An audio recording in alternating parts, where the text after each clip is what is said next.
का हो राजू। आजकल तोरा से ढंग से बात करे के मौका ही ना मिलेला। हमेशा तू तो मोबाइले में लागल रहेला। अरे बाबा, ये जमाना बदल गईल बा।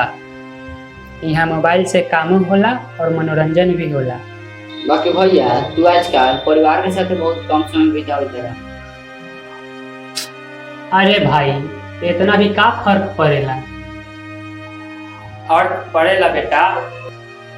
जब परिवार के आदमी एक दूसरे से बिछड़ जाला ना, तो घर खाली मकाने बन के रह जाला, परिवार ना। बाबा, बाकी हम ये तो कबो ना सोचले रही, ये से इतना भी फर्क पड़ेला। सही बात बा बाबा। बचपन में सब लोग साथे बैठ के खाना खाते रहे और हंसी मजाक करत रहे। अब वो समय ना रहल। गलती हमार बा।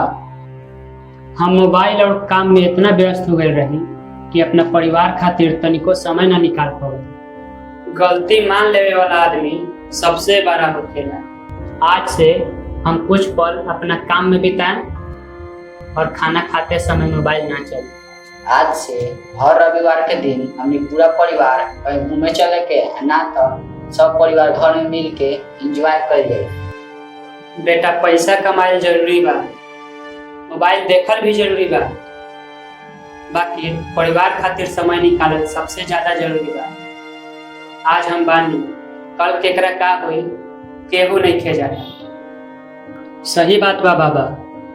पैसा तो कभी भी कमाई जा सकेला, बाकी परिवार के साथे बितावल समय वापस ना आवे। तो आज से सब परिवार मिल के हमने के नया जिंदगी की शुरुआत कर दे। बस यह चाहत रही। याद रख, परिवार में एकजुटता, प्रेम सबसे बड़ा धन होला। चलो अब चाय पियल जाए।